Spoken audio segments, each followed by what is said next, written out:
Salut à tous, bienvenue sur la chaîne culinaire rapide et facile, les secrets de Lily. C'est à toi Lily, qu'est-ce que tu nous présentes aujourd'hui? Et bonjour à tous, donc aujourd'hui on va réaliser le riz cantonais, donc comme son nom l'indique, de Canton, donc de la région de mon papa. Salut papa. Alors, pour cette réalisation il nous faut de la cébette fraîche, qu'on va ciseler, des petits pois ou surgelés ou frais, surtout pas en bocaux parce qu'ils s'écrasent. D'accord. Pareil, je ne vous donne pas les quantités parce que c'est vraiment, si vous aimez, vous en mettez plus. Si vous aimez moins, vous en mettez moins. D'accord.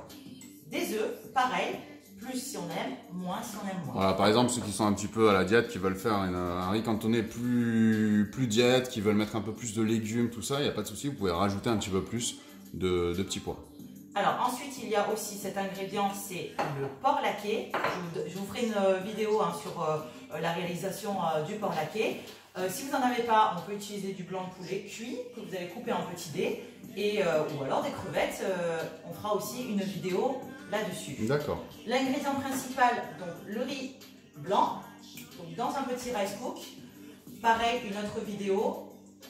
Je vous montrerai comment faire cuire le riz. Comment on se sert d'un rice cook, voilà, ouais, parce que c'est vrai qu'en France, enfin en Europe, on n'a pas trop l'habitude de servir de ce genre d'appareil. En Asie, ça fait partie des ustensiles de cuisine que tout le monde a. Mais du coup, c'est vrai que nous, on a l'habitude de faire bouillir de l'eau et mettre notre sachet de riz basmati, on ne citera pas de marque.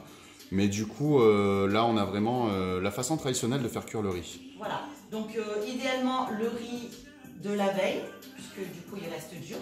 On voit bien il reste un petit peu plus sec, ouais, d'accord. Voilà, il ne faut pas qu'il y ait trop d'eau. Donc pour le riz cantonais, c'est meilleur le riz de la veille.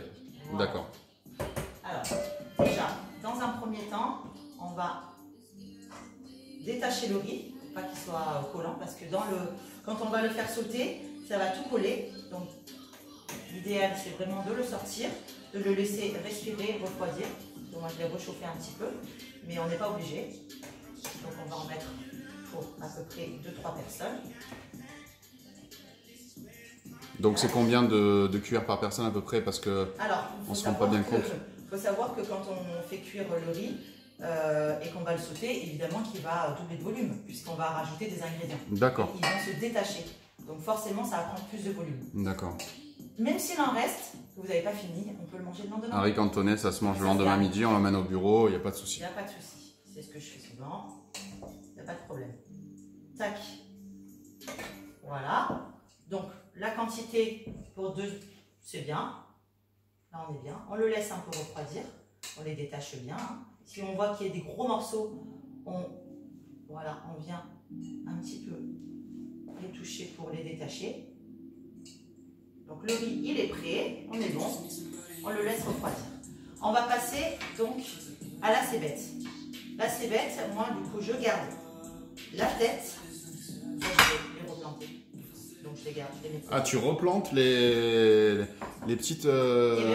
D'accord. Ça m'évite de les acheter. Donc un petit pot sur le balcon, comme on a sur le balcon là-bas, je vois derrière toi, on a des petits pots, et donc c'est de la cébette que tu as plantée en récupérant les racines. Je récupère juste la racine. Bon à savoir, donc les amis, n'hésitez pas à acheter des petits pots, un petit sac de terreau, et puis vous achetez votre cébette fraîche, vous coupez les bouts et vous les replantez, ça repousse. Ça repousse très très bien. Donc c'est nickel quoi. Pas beaucoup d'entretien, moi qui n'ai pas la main verte, ça pousse bien. Ok, en tout cas. C'est cool. Alors là on coupe la cébette. Ok. Donc, pareil, la cébette ça sent bon, si on aime, on en met un peu plus. Ça ne peut pas dénaturer réellement le riz cantonais, au contraire ça va lui donner vraiment du goût. Donc attention les amis, avec les couteaux. Là, vous avez Lily qui est donc une fille de restaurateur. Ses parents sont des restaurateurs traditionnels, ont passé leur vie derrière les fourneaux. Donc elle est née, si vous voulez, dans une cuisine de restaurant asiatique. Et donc elle manie le couteau très très bien. Par contre, faites gaffe parce que ça pardonne pas. Le petit bout de chair. Oui, là, il faut faire attention. Donc là, je coupe encore un petit peu.